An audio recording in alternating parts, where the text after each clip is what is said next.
Hello, Africa. Welcome to ETV Ghana's African Women's Voices Show. This is the show that tackles issues pertaining to women as they contribute to national development. I am beaming with smiles because someone I really admire is seated right next to me. And we're going to have a very wonderful conversation. So draw close to your TV set, or if you have your phone, laptops, or whatever it is you're using to watch me, please get closer because this is going to be a fun ride, okay? All right, I'd like to acknowledge all the sponsors that make it possible for us to have this show.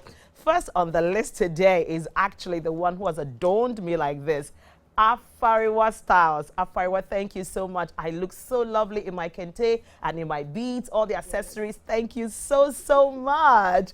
I got all the admiration, and even I got it from this very special person I'm going to introduce to you very soon.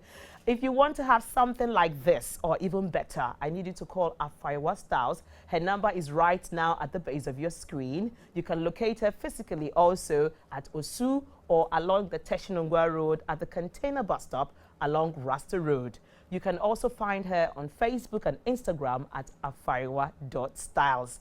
Into contemporary ladies and gents outfits that are already made. So what you need to do is get in there, find what fits and works, and then you move on with it. If you also have got fabric and you want her to put it together for you, she can also take care of that as well. She's gotten gift vouchers that you can purchase for your friends and loved ones to be able to pick exactly what they need to get from her shop. Chana Shetor is Ghana's #1 pepper sauce. If you've not tried it, I encourage you to try it because the first time I did, I haven't stopped. Her number is right now at the base of your screen, and the bottle is really presentable. It's also good for gifting and also for bulk purchasing and resell. A lot of us are looking for other income streams, and you're wondering what you're going to go into. Go into the distribution of Chana Shetor, all right? It's made by a woman for everyone. Her number is right now also at the base of your screen, so pick it up right away. And oh, my hair was put together by Awu's Hair. Find her on Instagram and Facebook and she will sort you out. And for the best of the best jollof rices, stews, abenkwan and katenkwan, okra soup, if you want the best tomato mix, you know, to make it really delicious, you need to go for Leap tomato mix. Yes, I said it, I have tried it, and it really works. Pick up their number also at the base of your screen and go find yours and let me know how it worked out for you. We'll go over to 60-second segment where we tell you what's going on with women here in Ghana and across Africa. But this one is an exclusive one, and you are going to love it. After that, we get to meet with our guests. To stay tuned.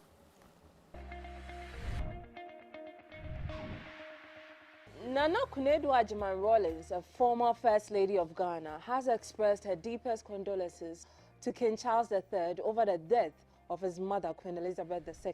According to her, the late Queen of England left a lasting impression on her when she met her for the first time. While signing the Book of Condolence at the British High Commission in Accra on 12 September, Nana re-echoed the words of Minnie Louise Haskins, a British poet. In praying for the departed soul of Queen Elizabeth II, Nana Agyeman-Rawlings said, both Ghana and the Commonwealth are mourning the loss. The former First Lady, Nana Agyeman-Rawlings, has been honored by the Ghana Police Service for her contributions to women policing in Ghana. Mrs. Rawlings' contributions brought about reforms in the service, resulting in females who hitherto ended their rank at Assistant Commissioner of Police, ACP, being promoted further to Commissioner just like their male counterparts. Her instrumentality also led to female policewomen attending United Nations missions in other countries, which is being witnessed in other jurisdictions. Women policing was made up of 12 women during its inception in 1952. Currently, there are 12,454 women in the service, constituting about 29% of the total strength of the Ghana Police Service. Our guest tonight on African Women's Voices show is Ghana's former First Lady, political, women and children's advocate, Nana Agyeman-Rawlings.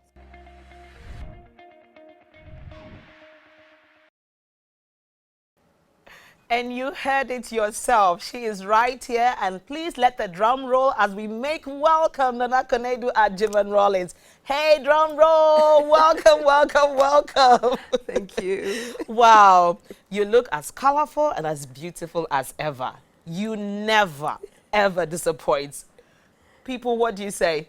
You see, she's just looking as colorful as we expected. Thank you so much. Thank you for having me. All right. I remember there was this story you were telling me about kente when we were having a conversation around your fashion style and everything, and how kente actually has evolved to the way it is right now. How it used to be just one color in the past.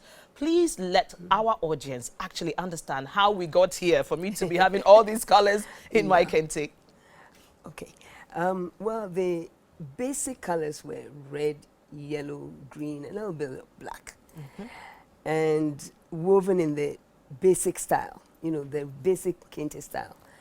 And I was trying to get the women, some few women, to weave. First of all, they said it was not allowed. And I said, why not? That was in Petoi. And they said, because when women weave, they can't have children. I said, oh, let's try it and see. Let's try some. And then we'll see whether they will have children or not. Okay. I'll tell the story later. But then I looked at the colors and I said, why don't you introduce new colors? Oh, the people like it like that, like this. And I said, no. I mean, I wouldn't buy this kente that is on the table because it's not colorful. And it's the same colors I've known since I was like 2, 3, 4 years old.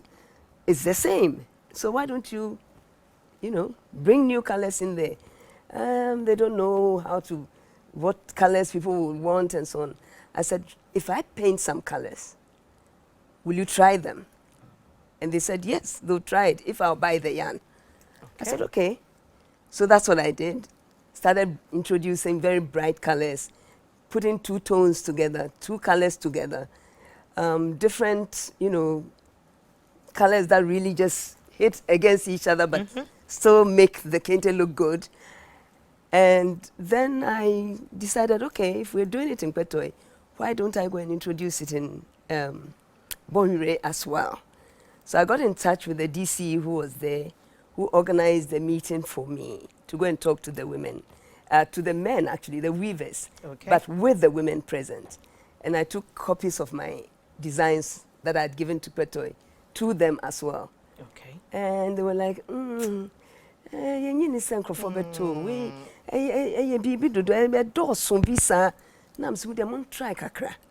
try 1 or 2 and let's see if they start buying it, then you improve on it.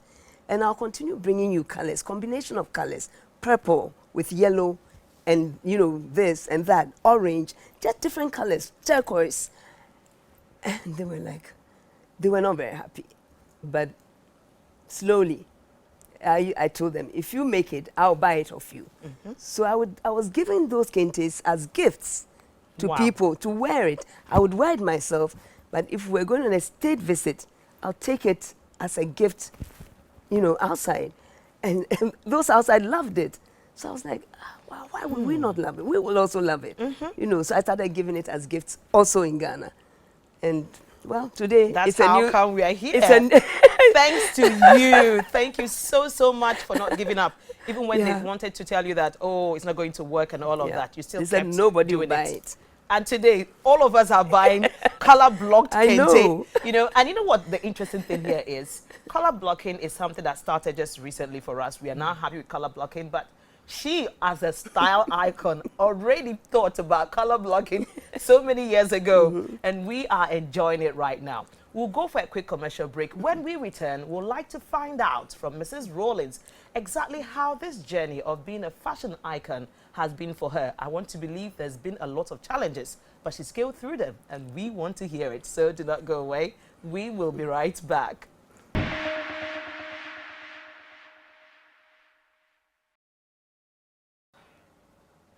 And you're welcome back to ETV Ghana's African Women's Voices show. If you just joined us, well, you haven't missed much because we're about to get into how the journey of Our Lady started.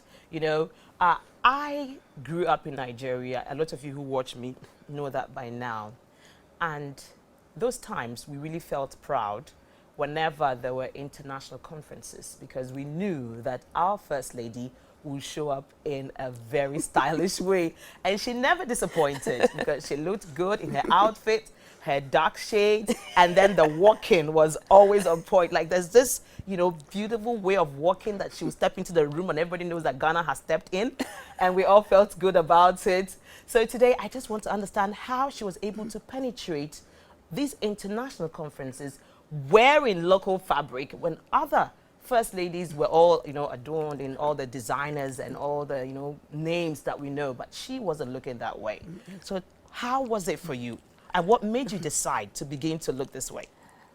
Well, it started at home. Okay. In Ghana. I went to Tema, I think, and I was asked to go and have a look at the GTP. And I met somebody who was, I think, 2 years ahead of me in tech, the KNUST. And he was kind of sitting down looking morose. Okay. And I said, before I got into the room, into the printing room, and I said, why do you look so sad? And then she said, well, actually, I don't know why they brought you here because there's nothing going on. I'm talking about 1983. So I said, you're not printing fabric? He said, no, we don't have ink, we don't have fabric, we don't have... they had nothing. Wow. I mean, the factory had collapsed. And he said all other factories had also collapsed. TTL had collapsed. Akosombo was tottering, but almost all of them had collapsed because import licenses, there was no, money to bring in the dyes and fabric for dyeing and even to pay the workers. It was that bad. So I said, can I at least go in and have a look? No, you can't go and look, kind of thing. He didn't sound very enthusiastic, but when I went in, I met two other ladies, and they took me around and explained to me what was happening, and that hardly anybody is buying fabric anyway, because the CD cloth doesn't exist anymore. It was 1 CD per yard in those days. Perhaps it would have jumped to 1.5 CDs per meter. I don't know. But it was a CD per yard. In tech, we were all buying this and cutting and sewing our own stuff. So as I went round, I said to myself, perhaps, and then I think the ladies told me, almost all the educated people don't wear the local fabric. Yeah, they don't wear it. They were the designers. Yeah, so it's not helping their market, and yeah, so I took my own decision that I'm going to start wearing fabric cloth. Now, it meant that I should own the cloth before I can wear it, right? And I didn't have it. So I went to my mom, and I said, I wanted some fabric. I wanted to start wearing cloth to functions.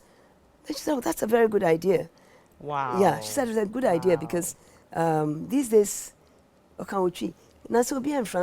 these days nobody puts on cloth anymore, except those who are in the markets and so on. And so it would be good if you would start it again. Because Namoko used to do it for functions, you wear a kente, but most people don't. They wear dresses.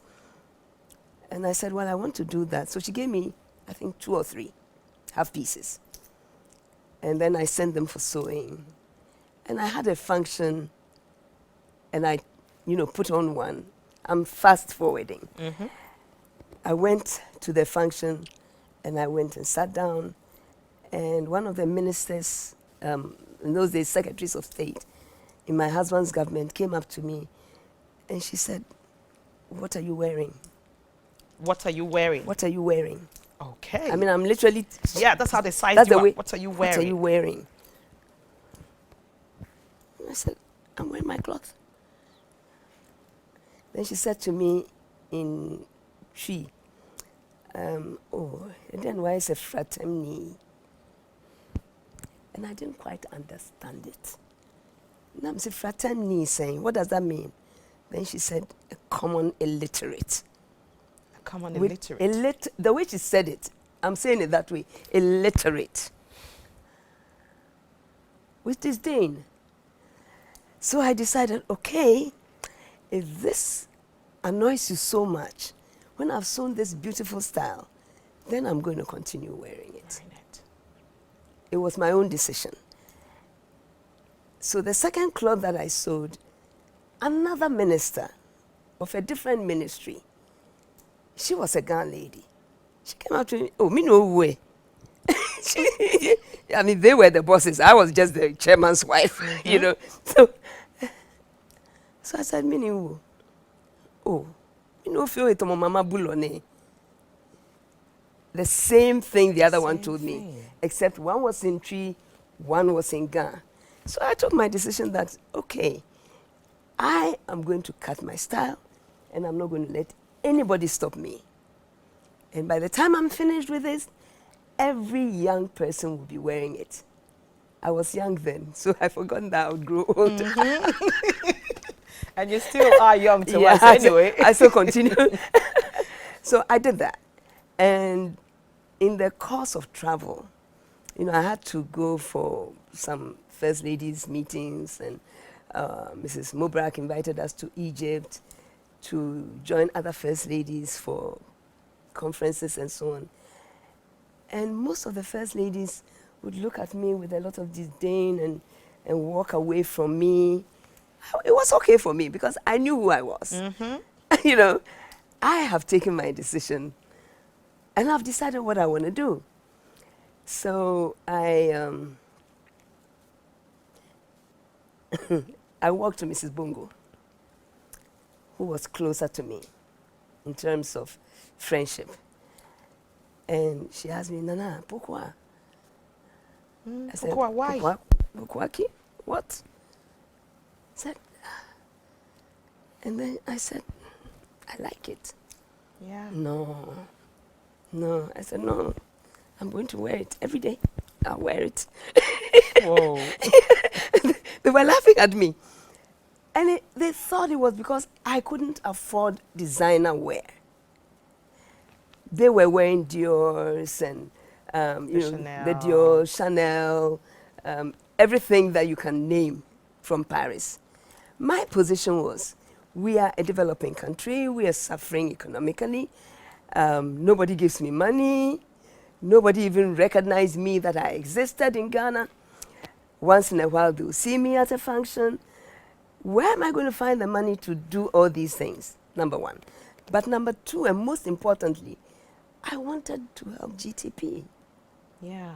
I thought it was such a shame because I had worked there in my second year in tech. You know, they send you out to go and work so you gain experience in different factories and institutions and so on. And it was a booming company. So I felt very sad that it had been reduced to workers sitting down and feeling, you know, dejected and not quite happy. And so I took my decision. But one other thing is that I didn't even have the money to go and look for designer stuff. Yeah. That was the fact. But it wasn't something that worried me because I don't come from a family that I have never worn designer stuff. My parents would travel and bring all of us things, you know, Chanel and this and that, all of us, and we were kids. Yeah. So it didn't really matter to me. I just thought, I want to change this mentality of fraternity that they were telling me, Mama Bulo. I said, no, it's not right. So then I really went into it like this, started designing my own clothes. And you damned all the consequences. Yes, and damned the staring at you, you just didn't care. Yeah. You had to do whatever it took to be able to get GTB to get back on its feet. Yes. Wow. I got the chance to travel to, I think, China. On my way, we passed Netherlands. But the flight from, I think KLM was those days coming twice a week or once or something, I can't remember. So we had to wait for about 3 or 4 days. And I asked the ambassador, can I go and see the factory that makes the wax prints? And so he arranged for me to be there. And they received me and gave me 10.5 pieces of cloth. Wow. It was like getting a ton of gold. Oh. And then I asked them, why have you abandoned GTP?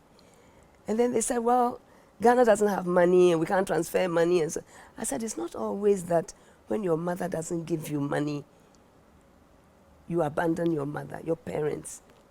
You stay with them because they fed you before. So it would be good if you come back and come and see what you can do with GTP. You know, I think you should come back. And they looked at me. He said, you're the first one to tell us this. Yeah. We're going to try and come back. And they did. Wow. And they did. And here we are today. I mean, just because she refused to listen to what people were telling her, she's been able to revive a brand or a company that actually collapsed, and was able to invite investors to come look at GTP again. And today we are all wearing the wax and feeling good about it. Did you ever know that there was a time like that? Well, African Women's Voices show is here to let you really understand the story around some aspects of Ghana's fashion. And there's no way we can talk about local fabrics and wear Ghana and everything without mentioning Mrs. Rawlings. A big thanks to you. We'll go for another quick commercial break. When we return, we get to ask her thoughts around gender equality, and what she has to say to Africans. It's something we've been battling with. Let's hear what a stateswoman has got to say about that. Do not go away.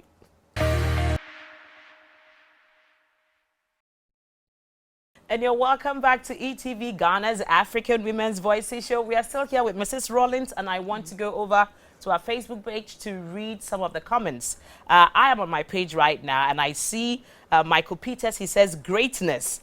JJ Kofi says, go you, mommy, go you. Okay, you're giving her the stars. Thank you.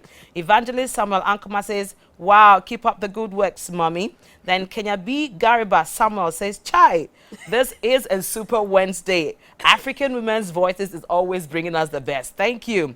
Then I also see Araba Benewa. She said, the way I love this woman. And she's giving us all the emojis. Okay, Araba, she can hear you. Okay. Then I also see Niri Pascal. She says, tell her I love her charisma and style. Okay. They say they love your charisma and your style. Thank you. You know, I think they are looking at the fact that people try to pull you down and you just refused. You kept doing it. Yeah. And here we are today. So it's a very good one. Let me still read some more comments. I see Theophilus Owusu. He says, welcome, Nana Konadu Agyeman-Rawlings, and he's celebrating your arrival. Princess Irajwa says, you both look stunning. Mrs. Rawlings is truly a fashion icon. Oh, gosh. I am so happy you're saying this, because you know what? I said it to her and she was like, I don't even know. So if she's hearing some other person say it here, then she knows that I didn't even put that in your mouth. I mean, she's heard it all. Let's also see more comments from Kweku Gentle Disturb. He says, oh, you're welcome, mommy. Then Hallie says, mom is always portraying Africa and Ghana. We love you, mom. Oh, wow. Benasari says, she's always a mother. And even the way she's making her presentation shows it all. Yes. She has this motherly way of saying things. And even how she was able to convince the Chinese people to come back and invest in GTP tells you so much about that motherly side of hers. And even not the illustration. Chinese.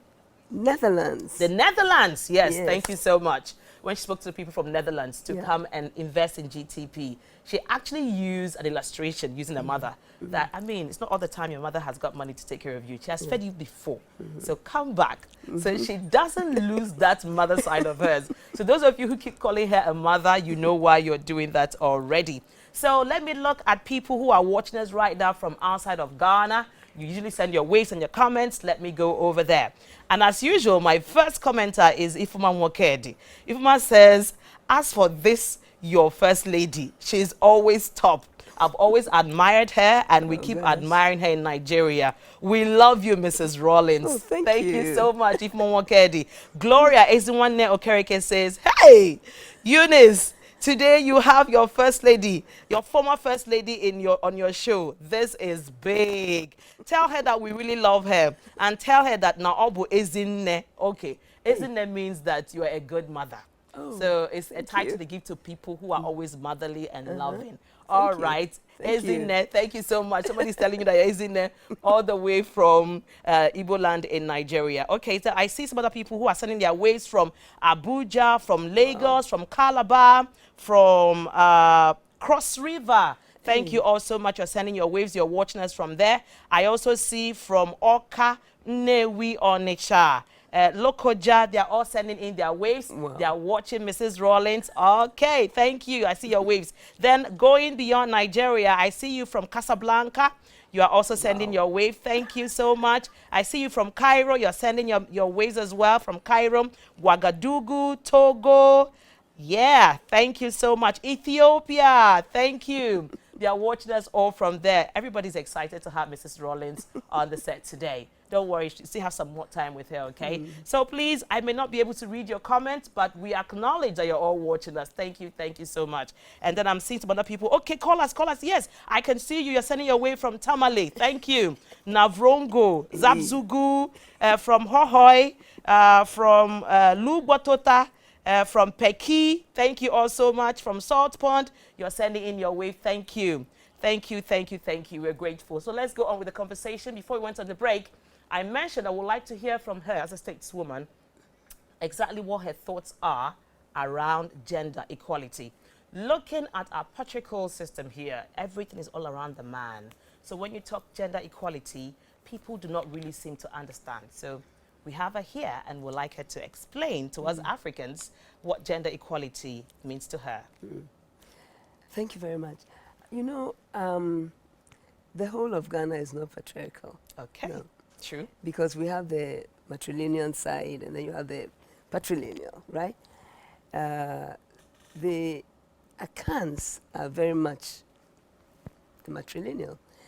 And we Ashantis are steeped in it to such an extent that when we were looking at the interstate succession law, the problem of a man's sister suffering because her husband had died was a painful act for most of the Ashantis whose sisters' husbands were, literally throwing out their children. So a lot of very prominent Ashantis also supported me in this interstate succession law. Okay. I'm saying it before I come back to the women's what will we say now? The issue of just pushing the gender program. I'm saying this because with the interstate succession law, it brought us as a country together. Okay. Not only were Akans suffering, Ewes were suffering, Northerners were suffering, Zimas were, everybody was suffering. Once you lose your dad, then they are throwing your mother out of the house. And so we needed something that would balance that out and allow children to live normal lives with their mothers. And so we pushed the interstate succession law, which then took into consideration just the woman who has lost her husband and her children. Okay. And a little bit of family. That in itself was to protect the woman and her children. So going back to your question about gender equality. The equality, it was going to help to deal with certain aspects of our traditional setting that would then protect the woman and give a certain level of equality, if I may put it even in parentheses, because it's not always equal per se, but at least you can be sure that whatever your husband has left behind, your children will be taken care of and would benefit from it. And the courts were there to back you as well. To back you, yeah. The issue of gender was something that was very important to me. I come from a family of women. We had one brother. Excuse me. Please go ahead.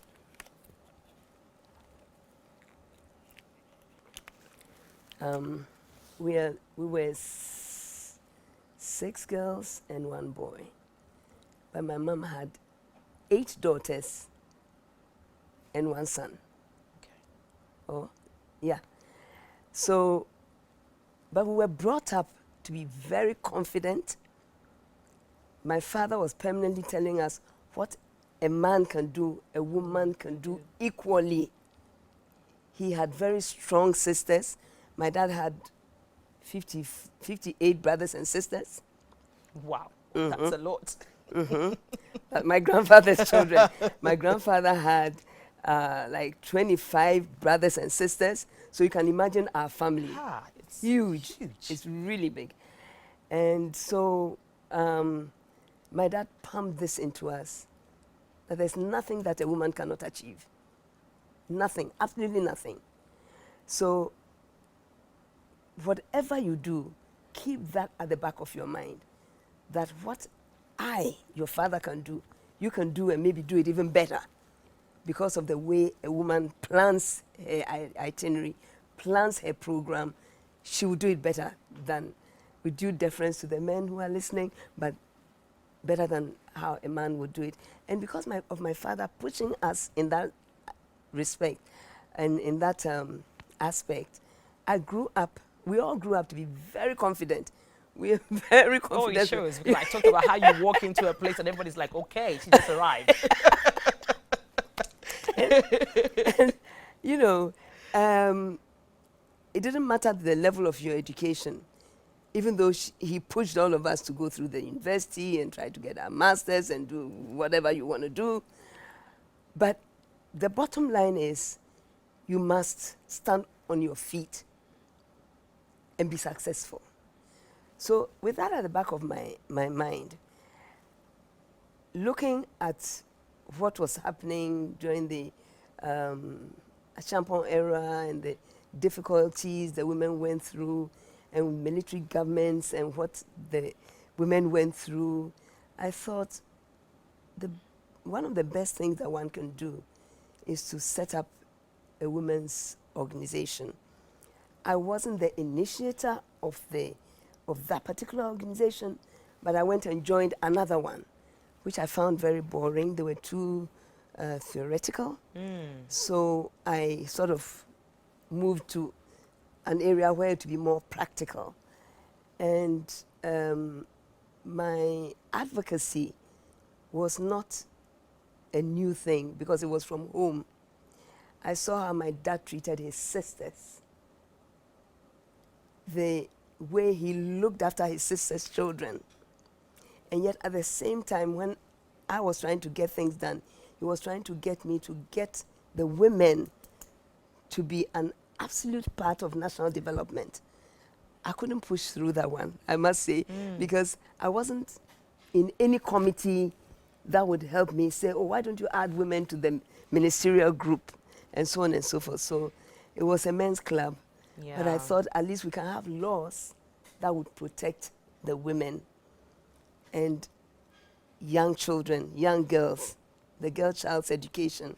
And then in the background, I was going to just put on my, my girdle, put on my belt, and move out and get the women to be on their feet, get a job doing. Don't sit down and expect you're married. Yeah, so he should feed you, feed yourself, and feed him. Let him know you are feeding him. So, be strong. Because until then, it was only the Makola market and I think Kumasi, Kejetia market, that the women were really gregarious and strong, and they did what they wanted to do. But I thought that even in the area of producing products like oil, the palm oil, coconut oil, adrengo, I don't know, then palm nut oil, yeah. Not the palm oil, but the nut itself, yeah. And how to get them into little projects and so on. I felt that would, ground them and let them become more confident than they were before. unfortunately, there were a lot of things that were actually hampering women's progress. A woman could not open an account without, unless you were working in an institution, then the institution will give you a letter to go and open the account. If you were going on your own, a man should sign that, yes, I agree that she can open an, even your son can sign for you. And you, the woman, the mother, you can open an account.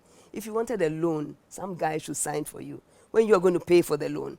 You know, so all those things, we had laws made to take them away. Women could own land, but only after a man has signed that, yes, I have agreed. All those things, step by step, I was going to Mrs. Annie Jaggi. I was talking to her. She was advising me, look, this has been on the table forever, and I think we should do it now. But I will write it for you. Go and present it to your husband and let them pass it as a law. And then you go around and propagate it. So I was working very, very closely with this very, very dynamic lady, who was also a family member from my husband's side. And she advised me in a lot of ways. If you take 2 steps and you see that you're being shoved, take 1 step back. Don't take 2 steps back. Just take 1 step back and stay there. Try and consolidate that position and move another step forward. So she encouraged me, and even though I must say that I myself, I'm tough as well, but a little. We all know that. Tell me about it. We all know. We are here because of your toughness anyway. So, you know, I listened to her, followed her advice, and it worked for me. And then got 2 gentlemen, one from Ashanti region, one from the Volta region. They were lawyers to be with me and guide me in what I was doing. But there were other women also with the group working and so on. But to get things done, I literally had to. And that's how we got here. I mean, we've seen how women have gotten to the positions they've gotten to based on the form of empowerment they got, you know, years ago. And things keep changing because some people were resilient. And they said there has to be something around women. We have to find ways to make women contribute to national development. And that's what African Women's Voices is all about. We always want to amplify such efforts. That's why we have Mrs. Rawlings here today, because aside, you know, talking about local fabrics, and we mentioned her, when it comes to national development, she is also a force to reckon with in gathering women to ensure that they are better than the way they used to be. A lot of women that passed through her, and there were changes in their lives. They were not the same. And that's how we want it to be, to always continue. So we go for our final commercial break. When we come back, we open the phone lines, and then you give your greetings to Mrs. Rawlings and say all the nice things you want to say to her before we wrap up. So we'll be right back.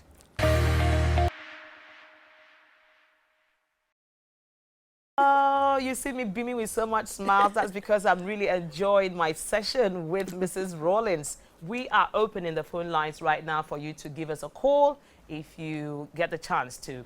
It's usually jammed whenever we open the phone lines, but we hope you do get through and say all the nice things you've got to say to Mrs. Rawlings. But before she takes leave of us, we know her as a stateswoman, and I mean, when she speaks, it's an authority speaking. We would want her to, you know, speak to women who are watching us right now, who have always tried to break through barriers or break forth, but because they are being held back for reasons beyond them or for issues that they cannot control, they are not able to press forward. So please talk to women in Africa about resilience and how they need to continue to push to be able to get themselves into places and be part of national development. So that's your camera. You can talk to Africa. Well, let me just start by saying that nothing comes easy. During the PNDC days, they actually behaved as if I didn't exist. I existed, but they behaved like I didn't exist. Nobody was doing anything that would help me to move any project forward. And so I had to work under the radar because they felt that I didn't exist. So I made myself non-existent so that I could actually work on the project that I have envisaged with my team members, Miss Cynthia Nyama, Mrs. Obini. You know, it originally started with some others, but they all fell to the side because they went away with their boyfriends when there was a problem with the PNDC group that broke away. But those of us who remained behind, Miss Zakaria Ali, Miss Zakaria, she was called, she became Mrs. Zakaria Ali, you know, and Mrs. What was her name? The Forces Commander's wife, she also came along and helped, and the police command, IGP's wife. So we formed a team, and some could go around with me, but some couldn't. Some just didn't have, I don't know whether I should call it courage or the strength to say that they wanted to go around the country. So we went around to try and get women involved in various projects. Already women are hardworking in Ghana, but their hard work is not recognized because it is not quantified. And sometimes blockages are put in front of them, and it makes it difficult for them to aspire to what they want to be or what they want to do. Now, my position in those days was, let's bring the project as close to your village as possible. While we start the project, we also start a school. We put the little toddlers in the school so you can do your project. And then when you close, you take your child and go home. By the time you've spent 2 years there, that child has also spent 2 years learning something. And then we made sure that we brought the local nurses to give them the vaccinations, the inoculations against all the 6 or 8 killer diseases I can't remember anymore. I'm growing old now. You know, so we tried to put children with their mothers so that the mothers are not worried about what is my child doing when I'm here doing this project. They produce so much gari that we're exporting to UK, to America. We're supplying the armed forces, and the monies were coming back to these women. These women then were improving their livelihoods. They were building houses. They were packaging their gari better for export, and a whole lot of other things.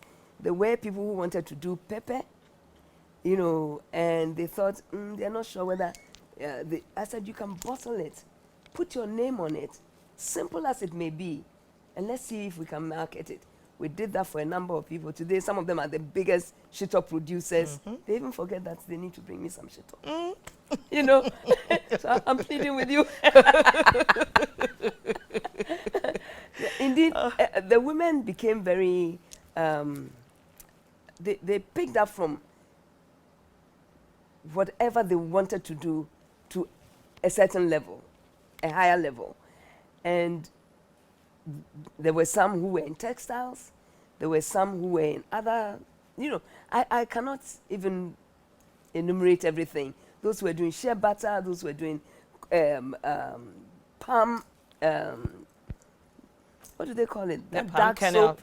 Palm kernel soap. Yeah, the palm kernel oil soap. Soap, yeah, which was very good for the skin in those days, because they gave me some to try.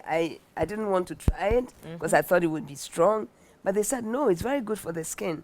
And since I tried it, I always, yes, because the palm oil is very good for the skin.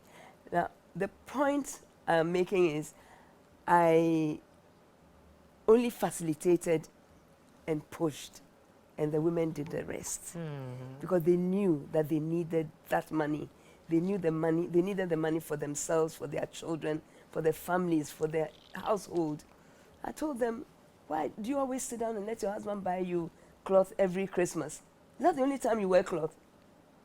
Buy your own cloth and buy one for him for Christmas. So that he sees that you have done something else, you know. And I must say that the support of the the chiefs and the queen mothers was paramount as well. Great. They always helped me.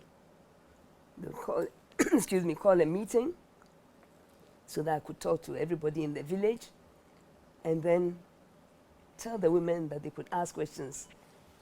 Originally, they were afraid to speak. Some were like, well, they have to ask their husbands if they have the right to speak. But with time, the chiefs told them, you have the right to speak. And then when they started, we couldn't stop them from talking. Aww. It was really nice. Thank you so much for all you've said and shared with women across Africa. We will continue, and definitely this is not going to be the last time Mrs. Rawlings will be coming on the show. We would, from time to time, pay her a visit and then see how we can have her again on the show, because with all the comments I'm seeing barraging our Facebook page, obviously you've not had enough of her. You never will anyway. We're going to try to ensure that you get satisfied at some point, even though we know that she always has something new all the time. So please bear with us if we do not get to read your message. But I can't leave without reading this message from Delight.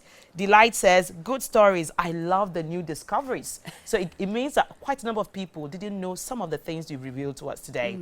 And we are happy that you shared them. Thank you so much. I also see Theophilus. Theophilus says, there's nothing a woman wants to do that she cannot do. Absolutely. Thank you, Mrs. Rawlings, for instilling this in our women. Thank you. Wow. And this is where we draw the curtain tonight on African Women's Voices Show. We want you to stick and stay with us and enjoy the rest of our interesting lineup for you. Bye-bye.